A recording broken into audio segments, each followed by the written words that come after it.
पाकिस्तान एक इकलौता कंट्री है जिसके रिश्ते तीनों बड़ी ताकतों के साथ नॉर्मल है और अच्छे हैं। चीन के साथ अच्छे हैं, वो तो है ही हैं।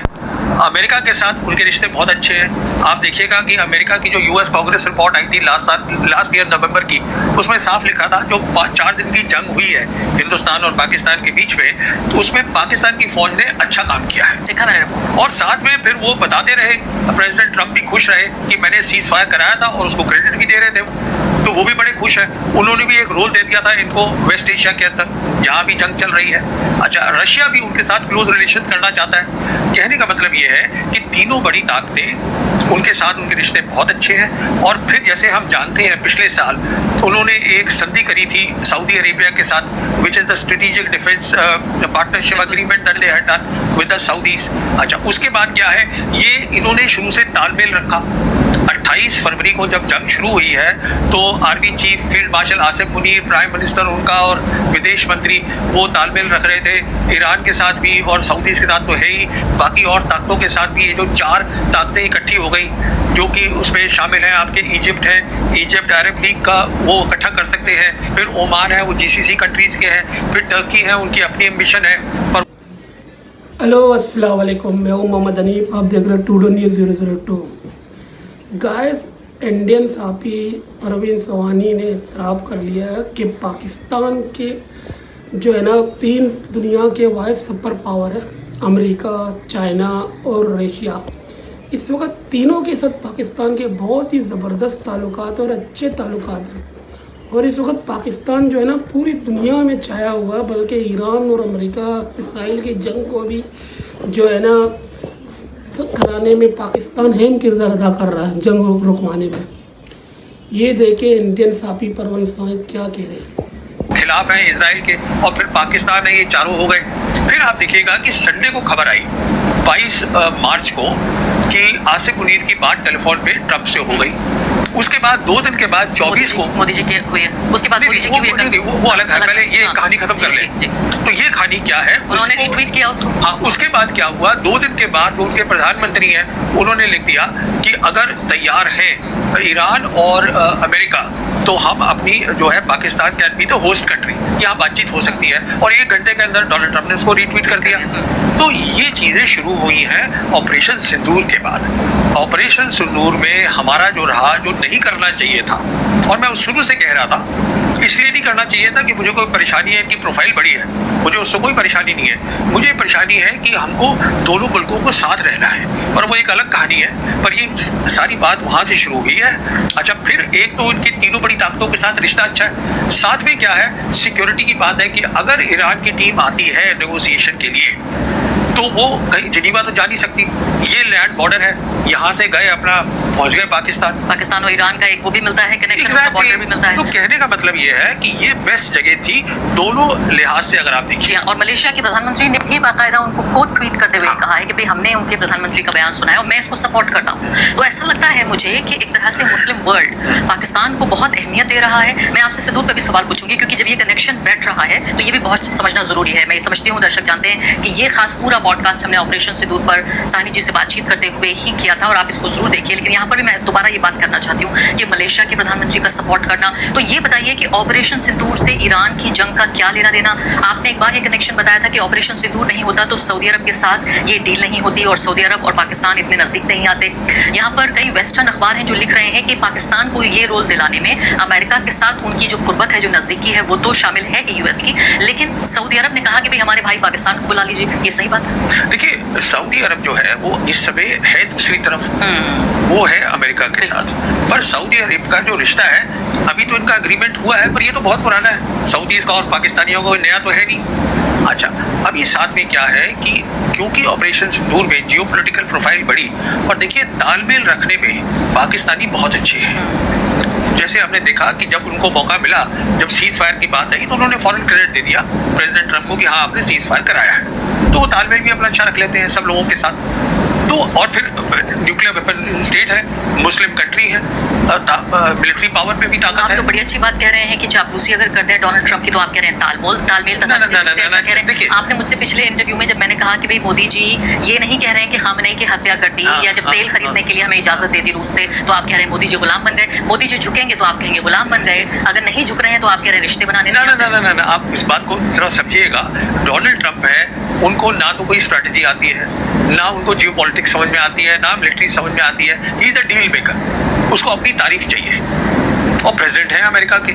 तो अगर उसने सीज फायर में काम किया है, जो कि किया है, ये भी नहीं है कि पाकिस्तानी झूठ में उनकी तारीफ कर रहे हैं, उन्होंने किया है। इनफैक्ट आप याद करिएगा, जब ऑपरेशन सिंदूर हुआ था तो उन्होंने सबसे पहले ट्वीट किया था कि दोनों लोग जो है वो तैयार हो गए हैं, मतलब अब ये हो गया है, सीज फायर उसी दिन हुआ, तो उनका रोल तो था ही उसमें। नहीं तो आप चाहते हैं कि मोदी जी इस बात को स्वीकार कर लें भारत की जनता के सामने और निकल गया ग्लोबल ऑडियंस के सामने, और चुनाव हार जाए यहाँ पर। देखिए, वो एक अलग कहानी है। आप चुनाव इज अ सेपरेट थिंग, पर उसका वो वक्त निकल चुका है। हमारे जो है रिश्ते जो है अमेरिका के साथ जो है, वो डोनाल्ड ट्रंप पर्सनली खुश नहीं है। आपने पिछले 15 मिनट में 3 बार बोला है कि जियोपॉलिटिकल प्रोफाइल पाकिस्तान का बेहतर हुआ है। मुझे आसान शब्दों में समझाइए, क्या मतलब है इस बात का? जी, इसका मतलब ये हुआ कि आज जो है वो 4 दिन की लड़ाई के बाद, मैं आपके दर्शकों को ऐसे समझाता हूँ कि दुनिया बदल रही है। एक ऑर्डर जो था, जो यूनिपोलर वर्ल्ड होती थी, जहां अमेरिका सुपर पावर होता था, अमेरिका तय करता था कि कैसे रूल्स बनेंगे, इंस्टीट्यूशंस क्या होंगी, वो उन्होंने तय किया कि ये वर्ल्ड बैंक है, IMF है, WTO है, UN है, ये सब चीजें अमेरिका की बनाई हुई है। You always have an option in your pocket with Pocket Broker. Download the app and enjoy trading. सब चीजें अमेरिका की बनाई हुई है, तो उनके रूल चलते थे।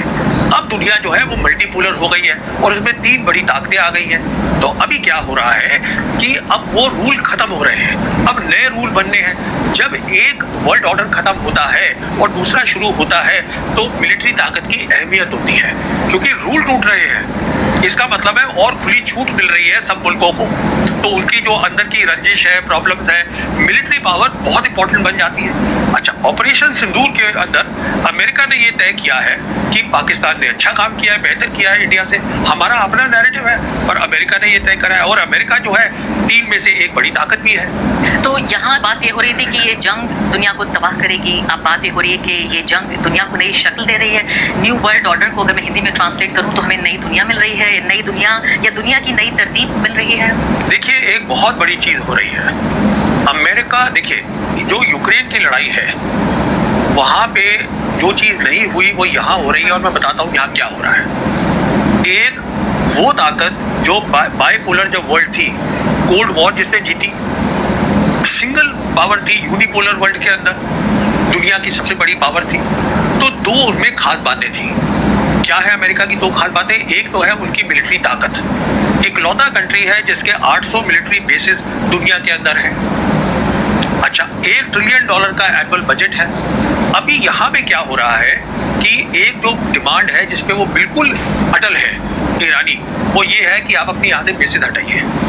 तो जो बेसिस थी अमेरिका की, जब यूनिपोलर वर्ल्ड थी, जो हिफाजत दे रही थी इन सब GCC कंट्रीज को, आज उनके लिए खतरा बन गई है। तो अभी क्या होगा? हटेंगे बेसिस, अब उनकी डिमांड है, वो कहते हैं हम बात नहीं करते इसकी। अच्छा, इससे क्या होगा? अगर ये हटेंगी, जो कि हटेंगी, तो उसका असर पड़ेगा बाकी उनकी बेसिस में। आप कोई भी बात कहते हैं पिछले मई 2025 से, मैं उसको बिल्कुल हल्के में नहीं लेती हूँ। जब से मैंने आपको सुनना शुरू किया 2025 से, मैं बहुत हैरान थी जब ये सिंदूर ऑपरेशन हो रहा था कि आप कह रहे हैं बेसिस हटेंगे। मुझे लगता है आप पहले सिक्योरिटी एक्सपर्ट होंगे जो इतने एक डेफिनेटिव एक टोन के साथ। सुनिए आप बात, तो एक तो उनकी ताकत ये थी। अब जितने भी हैं इनके अपने एलाइज हैं, साउथ कोरिया है, जापान है, अब वो सब सोचेंगे कि अगर भाई ये खतरा हमारे लिए बन रहे हैं तो हमें अपनी ताकत खुद बढ़ानी है, मिलिट्री ताकत, they'll get militarized। तो सब कुछ बदल गया। तो अच्छी बात है। कहने का मतलब ये एक ऑर्डर खत्म हो रहा है, बात अच्छी की नहीं है। अमेरिका की जो 2 ताकतें हैं, एक तो उनकी मिलिट्री ताकत है, दूसरी ताकत है उनकी की जो डॉलर है, वो रिजर्व करेंसी है दुनिया की। वो कैसे था? वो ऐसे बना कि 1974 में अमेरिका ने ये एक संधि करी सऊदी अरेबिया के साथ। उसके बाद फिर GCC कंट्रीज आई और OPEC कंट्री आई। तो डील क्या करी गई कि आप जो अपना तेल है, ऑयल एंड गैस, उसको आप अमेरिकन डॉलर्स में बेचिएगा। ये डील हो गई, और हम उसके बदले में आपको सिक्योरिटी देंगे। वो भी खुश कि हाँ ठीक है, ये हो गया।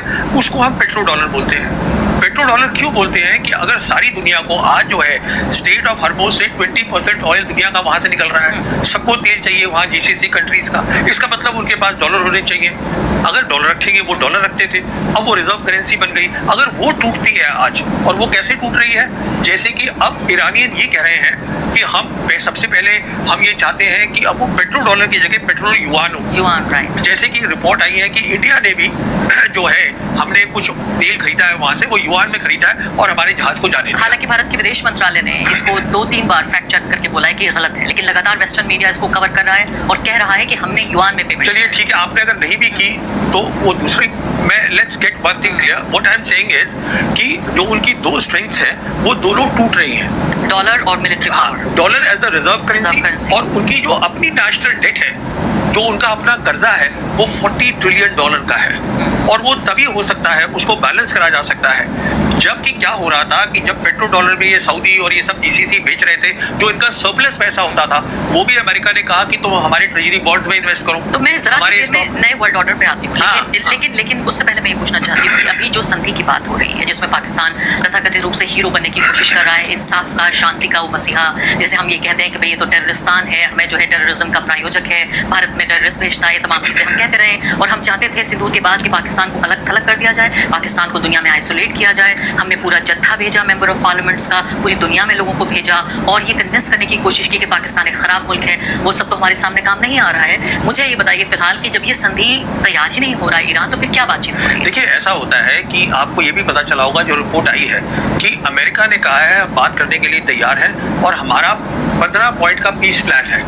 अरे भाई, जो जीती हुई होती है साइड, वो बताएगी कि मेरा प्लान क्या है, कि जो चाहती है कि अच्छा आप सोचिए, अमेरिका आज क्यों चाहता है बात करना, क्योंकि अमेरिका को लग रहा है, समझ में आ गया है कि आप ईरान को नहीं हरा सकते, समझ में आ गया उनके, इसलिए वो यहाँ से निकलना चाहते हैं। ये कब हुआ था आखिरी बार इतिहास में कि वेस्ट एशिया में एक मुल्क इतना ताकतवर हो गया कि उसने दुनिया के सबसे ताकतवर, क्योंकि इजराइल को नहीं हराया, यहाँ यूनाइटेड स्टेट्स ऑफ अमेरिका को हराया है। आप मुझे बताइए कि ये कब हुआ था इतिहास में और आप इसको कितनी बड़ी घटना मानते हैं? तो ऐसा है, ये पहले हो भी नहीं सकता था और उसका कारण ये है, जैसे मैं आपसे कह रहा हूँ, आज 3 बड़ी शक्तियां हैं, एक नहीं है। पहले ऐसे कभी नहीं हुआ कि 3 शक्तियां हो, और जो 2 शक्तियां हैं बड़ी, चाइना और रशिया, एक तो इनकी खुद की काबिलियत है ईरानीज की, बड़े अक्लमंद लोग हैं, इन्होंने 20 साल की तैयारी करी है, अंडरग्राउंड टनल्स बनाए हैं, दिमाग है और साथ में मदद आई है। तो जब मल्टीपोलर वर्ल्ड नहीं होती तो शायद ये नहीं होता, कुछ भी नहीं होता। और इनके ड्रोन जो है वो रूस तक इस्तेमाल कर रहा है। नहीं, वो देखिए, शायद ड्रोन नहीं, वो शायद वो एक अलग, आई डोंट, या but that's a different thing. Main चीज़ क्या है कि देखिए, जो डिस्टेंस है ईरान का और इजराइल का, वो 1000 किलोमीटर है। अब 1000 किलोमीटर पे अगर आप ड्रोन भेज रहे हैं और वो स्लो स्पीड में जा रहे हैं, तो वो उसको जैम कर सकते हैं, पर वो नहीं कर पा रहे हैं। उसका कारण क्या है कि चाइनीज की मदद आ रही है। चाइनीज के जो सैटेलाइट्स हैं, एक तो वो उसको गाइड कर रहे हैं ड्रोन्स को, और जो जिसको हम कहते हैं जैमिंग कैपेबिलिटी, जिसको इलेक्ट्रॉनिक वॉरफेयर कहते हैं, जो ग्राउंड की इलेक्ट्रॉनिक वॉरफेयर है अमेरिका की और इजराइल की, जो इजराइल में लगी है, उससे ज़्यादा शक्तिशाली उनके सैटेलाइट्स हैं, वो उसको जैम नहीं होने दे रहे। बड़ी शानदार बात आप बता रहे हैं। तो क्या ये कुछ ऐसा ही है जैसा हमने सिंदूर के वक्त सुना था? मुझे ऐसा लगता है कि ये कहानी मैं सुन चुकी हूँ। तो आप बिल्कुल सही कह रही हैं, आप ये कहानी सुन चुकी हैं, और मैं इसका एक नतीजा और बता दूँ आपको। जो आपने कहानी सुनी है वो ये थी कि जो चाइना है, सिंदूर के टाइम पे बिना लड़ाई लड़े हुए खुद अपनी कैपेबिलिटीज के मुद्दे पर उसने अपनी मिलिट्री डोमिनेंस बना ली थी साउथ एशिया में। लड़ाई लड़ा था पाकिस्तान। सिमिलरली अब वेस्ट एशिया में बिना लड़ाई लड़े हुए लड़ाई लड़ रहा है ईरान, पर डोमिनेंस जो है मिलिट्री की। गाइस, वीडियो देखने का बहुत बहुत शुक्रिया। मैं उम्मीद करता हूँ कि आपको ये वीडियो बहुत ही पसंद आया होगा। अगर वीडियो पसंद आया तो लाइक करें, शेयर करें, कमेंट करें, सब्सक्राइब करें। इंशाल्लाह मिलते हैं किसी नेक्स्ट अच्छी वीडियो के साथ। अल्लाह हाफिज़।